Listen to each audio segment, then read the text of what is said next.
Assalamualaikum warahmatullahi wabarakatuh. Halo pemirsa podcast Kemenak Magetan dimanapun Anda berada.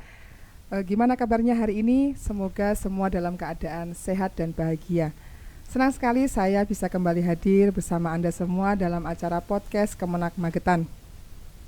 Tempat kita berbagi inspirasi, edukasi, dan tentunya menambah wawasan keagamaan kita. Baik pemirsa, berbicara soal pernikahan, bahwasanya pernikahan itu adalah suatu babak baru di sebuah kehidupan, dan pernikahan itu juga adalah sebuah ibadah yang sangat panjang, yang terpanjang. Jadi semua pasti menginginkan pernikahan yang harmonis, pernikahan yang sakinah mawaddah warahmah. Dan dalam membangun pernikahan atau membangun sebuah rumah tangga itu tidak hanya bermodalkan cinta saja, tetapi harus punya pondasi yang kuat. Ibaratkan pernikahan itu adalah membangun sebuah rumah atau membangun sebuah bangunan, jadi harus punya pondasi yang kuat, harus punya peta jalan yang jelas atau punya tujuan yang jelas. Nah, kali ini kita akan membahas tema pentingnya bimbingan perkawinan sebelum menikah. Banyak masyarakat di luar sana untuk persiapan pernikahan itu biasanya hanya memikirkan bagaimana resepsinya itu bisa berjalan dengan baik, meriah, dan bagaimana bisa menjamu tamu dengan baik. Tetapi lupa untuk memberikan bekal diri bagaimana nanti setelah menikah itu mau ngapain. Nah, kita sudah kedatangan narasumber kita yang sangat luar biasa. Kita sapa dulu ya pemirsa narasumber kita pada kali ini. Assalamualaikum warahmatullahi wabarakatuh, Pak Pangat Supriyadi SPD. Waalaikumsalam warahmatullahi wabarakatuh, Mbak Manda. Alhamdulillah bisa ketemu. Alhamdulillah. Ya. Gimana kabarnya, Pak? Alhamdulillah senantiasa diberikan kebaikan dan juga kesehatan setiap harinya, sehingga alhamdulillah kesempatan kali ini bisa datang di sini di podcast ini, Mbak Manda. Ya. Selamat datang nggih, Pak. Baik, untuk awal sebelum kita nanti berbincang-bincang Pak, sharing terkait tentang bimbingan perkawinan, mungkin jenengan bisa memperkenalkan diri dan menyapa pemirsa yang ada di rumah. Ya, saya ucapkan Assalamualaikum warahmatullahi wabarakatuh. Selamat siang kepada para pemirsa podcast Kemenak Magetan yang berbahagia. Perkenalkan, saya Pangat Supriyadi, asli dari Keraton Mospati. Untuk sehari-harinya saya di KUA Kecamatan Mospati. Sementara begitu Pak Manda untuk perkenalannya.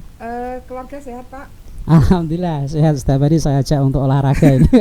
Nah, pemirsa, Pak Pangat ini adalah seorang penyuluh agama, tetapi beliau punya hobi tenis. Ya, tenis meja ya Pak? Tenis meja dan tenis lapangan. Tenis bukan meja. Tenis juga. Berarti beliau ini adalah atlet tenis gitu pemirsa. Beliau ini juga sering sekali lomba-lomba tenis nggih Pak? Ya, alhamdulillah untuk mewakili Magetan ini mulai tahun 2017. Tapi saya sendiri mulai belajar tenis meja itu kelas 2 SD atau umur 8 tahun. Memang suka ya Pak? Dari dulu demikian, saya kayak menyatu, nggak bisa dipisahkan itu antara Pangat dan tenis meja ini kayak gitu menyatu. Baik, langsung saja ya Pak kita masuk ke topik kita pada hari ini. Tema kita pada hari ini adalah pentingnya bimbingan perkawinan sebelum menikah. Nah, pertanyaan pertama, seberapa penting sih Pak bimbingan perkawinan itu untuk para catin?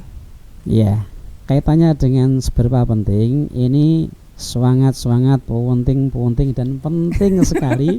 Tidak hanya untuk pasangan catin, bahkan sebenarnya untuk pasangan yang baru menikah pun juga terus perlu ada bimbingan dalam sebuah perkawinan. Ini penting sekali untuk diperhatikan agar memahami bagaimana bekal-bekal hidup pada saat nanti sudah berada dalam suatu dunia baru sebagai rumah tangga yang baru nantinya. Baik Pak, Pak Pangat ini adalah seorang penyuluh agama nggih. Jadi jenengan juga sering memberikan bimbingan perkawinan Pak untuk para catin. Kalau yang resminya di KUA alhamdulillah sempat memberikan acara bimbingan perkawinan. Tapi ketika di rumah pun saya juga sering disampaikan atau ada yang datang ke rumah untuk konsultasi bagaimana persiapan-persiapan terkait dengan menjelang perkawinan itu sendiri. Oke.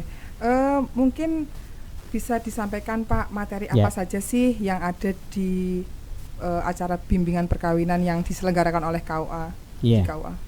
Ya, yang pertama tentunya niat motivasi terkait dengan kenapa kok ingin menikah.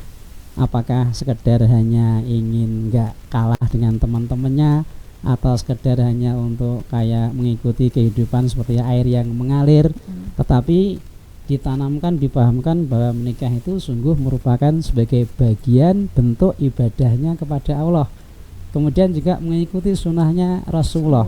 Kemudian juga dipahami bahwasanya dengan pernikahan itu maka untuk mendapatkan ya suatu kebahagiaan, ketenangan di dalam kehidupan seseorang itu dalam sebuah rumah tangga, sakinah, mawaddah, warahmah. Dan karena itu sunnahnya Rasulullah, maka di sana mengandung hikmah dan kebaikan yang demikian besar sekali. Di antaranya ya untuk ketenangan, kemudian juga untuk melanjutkan sebuah generasi berikutnya yang lebih baik dan lebih kokoh lagi untuk menyambut tantangan-tantangan peradaban zamannya. Dan mungkin masih ada banyak yang lainnya ini Mbak Manda ya. Oke. Ya. Berarti materinya tadi tentang yang pertama tentang apa ya? Keluarga sakinah ya Pak ya.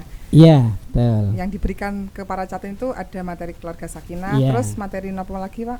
Ada di antaranya bagaimana untuk memahami Psikologi. manajemen dalam sebuah komunikasi ketika nanti ada konflik, bagaimana untuk membangun kesehatan, menata keuangan, dan berbagai macam hal ekonomi, termasuk perencanaan masa depan ketika nanti sudah punya anak, sekolahnya, pendidikannya, dan seterusnya. Ini menjadi sebuah banyak ya Pak, berarti materi-materi Ya, yang betul. harus disampaikan kepada para catin. Dan sungguh merupakan tidak akan pernah habis juga ini materi-materi dalam rumah tangga, karena disitulah merupakan separuh daripada keimanan ketakwaan seseorang itu ketika sudah memasuki dalam sebuah rumah tangga, sehingga separuhnya diselesaikan dalam berbagai macam ujian, tantangan, kenikmatan dalam berumah tangga itu Mbak Manda. Oke. Ya. Satu topik Pak mungkin bisa jenengan uraikan ya terkait tentang materi yang pertama adalah keluarga sakinah ya. Ya, Keluarga sakinah. Di situ ini lagi juga viral Pak. Ya. Tepuk sakinah ya Pak ya. Berpasangan nih nggih. Nah, itu sebenarnya kan ada esensinya ya Pak. Ada makna-makna di setiap tepuk sakinah itu. Kan saya hafal Pak. Berpasangan karena viral sekali di media sosial ya. Dan di mana-mana pun ketika saya ketemu dengan teman-teman dari kementerian yang lain atau di luar sana itu banyak yang mengatakan ayo tepuk sakinah. Berarti dari viral, dari terkenal, insya Allah menjadi sebuah tuntunan bagi masyarakat kita nantinya. Di sosial media itu banyak sekali Pak, video-video tentang tepuk sakinah itu ketika si istrinya mungkin lagi purik nggih, lagi marah-marah, terus yang laki-lakinya mengingatkan berpasangan. Jadi ini sebuah sebuah gebrakan baru Kementerian Agama dari viralnya tepuk sakinah itu. Betul. Bisa menjadikan para yang sudah berkeluarga itu untuk mengingat kembali bahwasanya nikah itu adalah janji yang kokoh ya Pak. Betul, bukan hanya di hadapan naib tapi juga di hadapan Allah Subhanahu wa taala. Gitu. Makanya selain itu ibadah, maka dikatakan bahwasanya menikah itu, perkawinan itu adalah sebagai misaqan ghalidha, janji suci yang merupakan perjanjian yang demikian kokoh kuat sekali, bahkan dikatakan sampai itu menggetarkan arsy-Nya Allah SWT. Selain menggetarkan kedua pasangan, ini menggetarkan arsy-Nya Allah. Artinya apa? Menikah ini di hadapan Allah SWT merupakan sesuatu yang demikian besar juga. Mungkin bisa diceritakan Pak, ketika jenengan menjadi fasilitator bimbingan perkawinan ya di KUA jenengan, ada nggak mungkin testimoni dari para calon pengantin terkait tentang materi-materi yang jenengan sampaikan? Iya, betul. Di antara materi yang sangat penting sekali disampaikan dalam sebuah bimbingan perkawinan, di situ setelah dihantarkan dengan bagaimana membangun niat dan motivasi yang benar untuk melaksanakan ibadah, mengikuti sunnahnya Rasulullah, janji yang kokoh, ikatan suci yang demikian besar, maka kemudian masuk ketika nanti sudah memasuki rumah tangga, dibekali dengan bagaimana sebuah kemampuan untuk komunikasi suami istri ini dalam sebuah manajemen komunikasi yang baik. Karena apa? Ketika dulu belum menikah, ini mungkin memahami calon istri, calon suami ini baru 50, 60, 70%. Dan mungkin tidak melihat semua akhlaknya mulai dari bangun tidur sampai tidur lagi. Ya, dari bangun tidur sampai tidur lagi. Nah, ketika sudah menjadi suami istri, maka akan tampak semuanya. Ini suaminya ini suami yang laki-laki kayak apa, istrinya itu perempuan yang kayak apa. Ini akan diketahui semuanya. Oleh karenanya membekali dengan bagaimana membangun komunikasi suami istri dan juga manajemen konflik. Karena apa? Suatu saat nanti dalam rumah tangga itu pasti akan diuji ketidakcocokan antara keinginan selera dalam berbagai macam hal antara si suami dengan istri. Kalau satu dengan yang lainnya tidak ada suasana untuk menguatkan, memahami, mengerti, ini juga berbahaya sebagai sumber konflik. Makanya dipahamkan dengan yang namanya kemampuan komunikasi dan kemampuan untuk manajemen konflik. Yang kedua, Mbak Manda dan juga pemirsa podcast di wilayah Magetan, ini memahami juga disampaikan untuk bagaimana psikologi perbedaan laki-laki dan perempuan. Karakternya laki-laki itu pengennya menang terus, pengennya memimpin terus, salah bener pokoknya memimpin terus. Nah, ini ketika laki-laki atau calon suami ini nanti memahami ketika sudah menjadi suami, maka tidak akan memposisikan dirinya itu serba benar. Tidak selamanya laki-laki benar, tidak selamanya perempuan itu salah. Tidak ada istilahnya kok sampai nanti swarga nunut neraka katut. Tetapi kalau orang dulu itu demikian kuat paribasane seorang perempuan itu nunut surga, katut neng neraka. Nah, tapi harus dibangun bagaimana agar keduanya ini sama-sama ya saling ya ada ketersalingan tadi itu. Ya, saling cinta, saling hormat, saling jaga, saling ridho. Nah, itu apa kan saya Pak? Dalam bentuk sakinah. Alhamdulillah. Iya.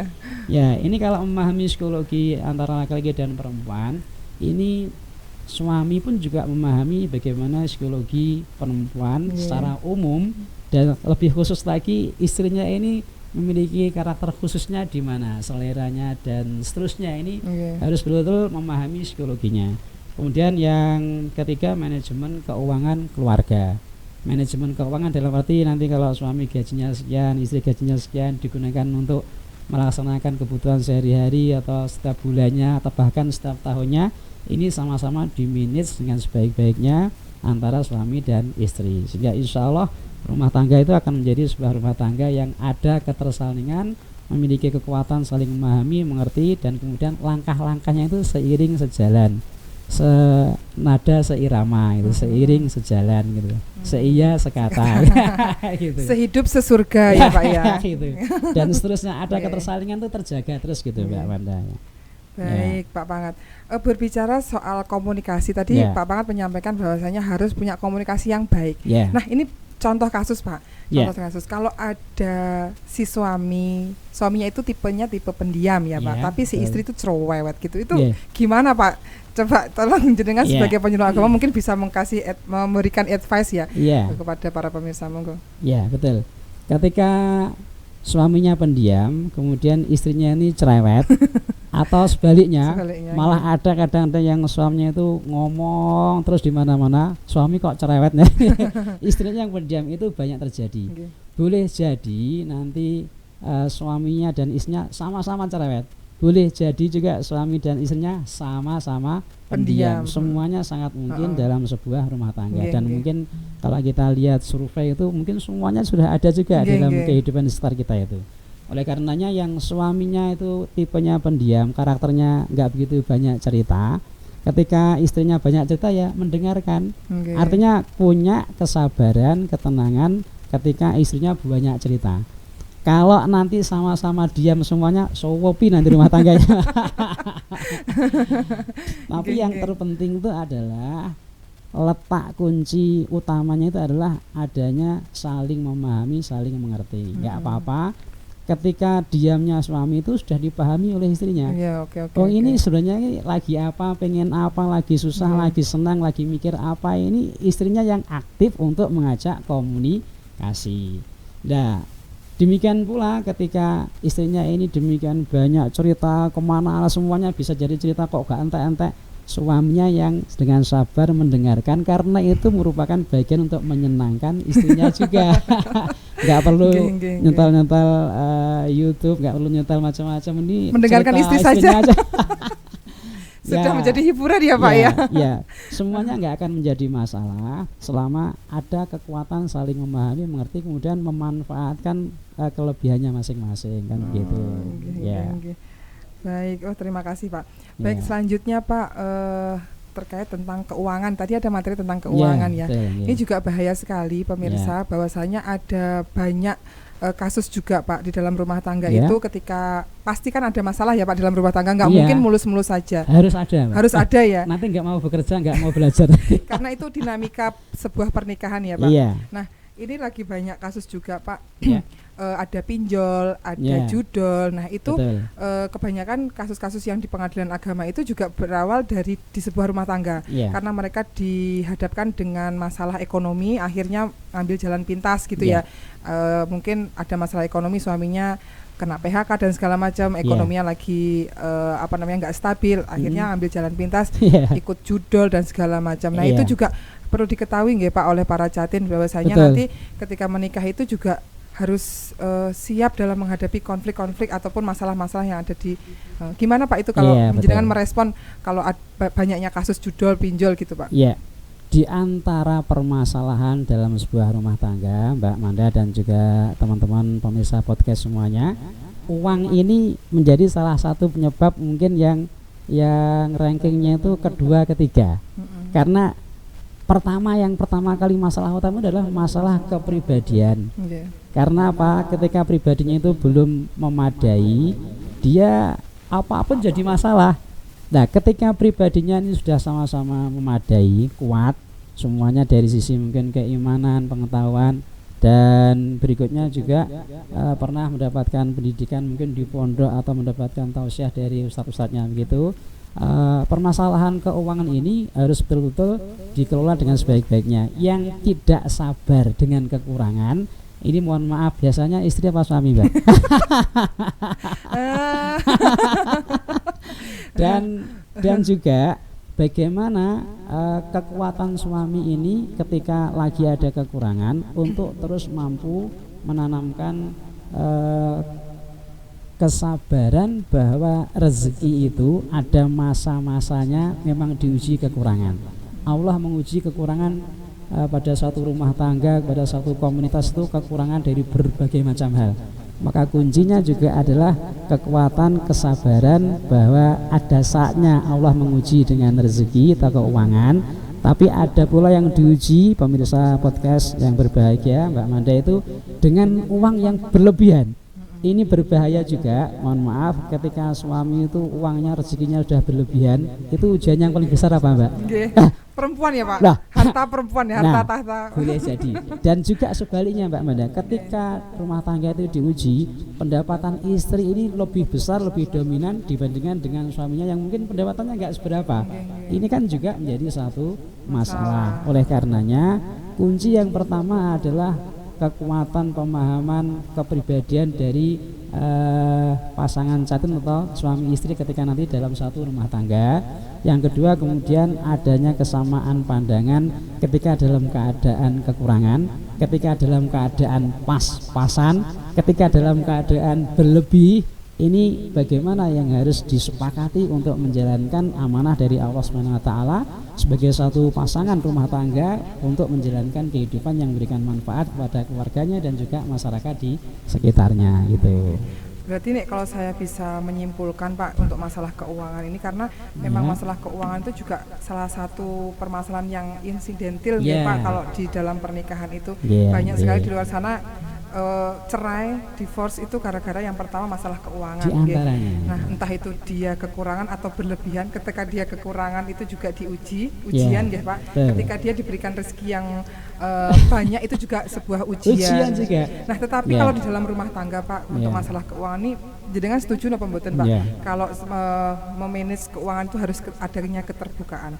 Ya, jelas bahwasanya ketika awal-awal menikah atau kemudian sudah mulai perjalanan 1 bulan, 1 tahun, 2 tahun, itu memang harus penting yang namanya keterbukaan, transparansi terkait dengan pendapatan suami saya itu berapa, sumbernya dari mana saja, digunakan untuk apa saja. Istri pun juga demikian, mendapatkan rezeki dari mana saja, mungkin dari orang tuanya, mungkin warisan dan seterusnya, atau mungkin juga bekerja sebagai sekarang ini.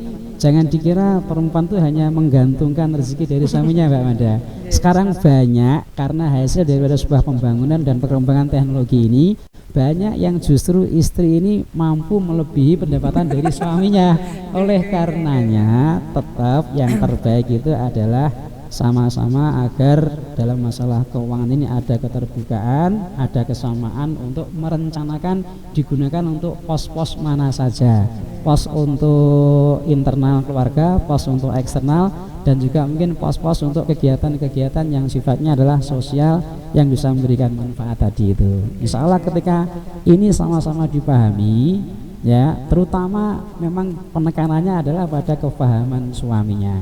Ya, apalagi kalau istrinya juga paham terkait dengan masalah ini, itu Masya Allah ini yang didambakan ini istri memahami bagaimana karakter kepemimpinan suami, suami juga mampu memimpin dan memahami karakter istrinya ini, Masya Allah ini betul-betul arahnya keluarga bisa berjalan bersampingan. Iya, ya. betul. Kalau pribadinya itu sudah bagus, difahamkan terkait dengan masalah kebaikan-kebaikan, ini kedua-duanya jalannya itu cepat gitu, Pak. Tapi ketika ada satu yang menginginkan pokoknya ini, wong urip pisan kok gak iso ngene, pokoke kudu ngene. Merasa kurang ya, Pak, merasa iya, kurang-kurang. Betul, gitu ya. ini yang berbahaya. Ketika satu ingin memaksakan pokoknya harus segera punya harus mobil, punya rumah, harus punya segera. mobil. Nah ini yang berbahaya. Bahaya, ya. Karena apa? Meskipun mampu, itu nanti mesti akan minta yang berikutnya yang belum tentu itu suatu kebutuhan yang real. Yang primer tapi, ya, Pak. Ya betul. Tapi hanya sebuah keinginan, hanya untuk memenuhi sebuah gaya hidup yang tidak dikatakan kalah dengan keluarga-keluarga yang lainnya. Nah, ini yang berbahaya gitu. Ya. Baik, seru sekali ya, Pak. Dan di dalam pernikahan itu kan ada hak dan kewajiban ya, Pak. Mungkin jenengan tolong sampaikan kepada pemirsa yang ada di rumah sebenarnya antara hak dan kewajiban dalam pernikahan itu bagaimana? Ya, Mbak Mada ingin melaksanakan hak dulu apa ingin melaksanakan kewajiban dulu? Kewajiban dulu kalau saya. Haknya kayaknya nggak apa ya. Ya kalau saya sudah menjalankan kewajiban, insya Allah kayaknya haknya akan mengikuti deh, Pak. Ya, sepakat. Jadi pada saat kita itu masing-masing jangan mendahulukan hak kita. Betul. Ya, tetapi berusahalah ketika kita menjalankan kewajiban, sesungguhnya kita telah memberikan hak pasangan kita.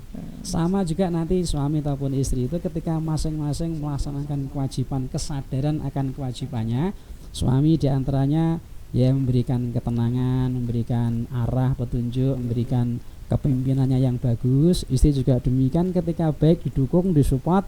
Ketika ada suatu keinginan disampaikan dengan bahasa dan komunikasi yang terbaik.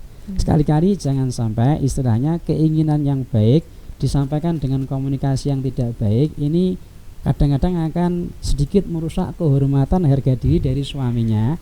Apalagi memang suaminya mungkin agak tersinggungan dan lain sebagainya. Tapi berbahagialah ketika suami memahami karakter istrinya, diarahkan, semuanya disampaikan dengan cara-cara yang terbaik. Artinya apa? Tidak terkesan lebih pintar, lebih baik, tapi berusaha menyampaikan apakah kiranya suami setuju dengan pandangannya kalau ingin bla bla bla bla dan seterusnya. Jadi suasana musyawarah sebagaimana dalam tepuk sakinah itu musyawarah untuk sakinah.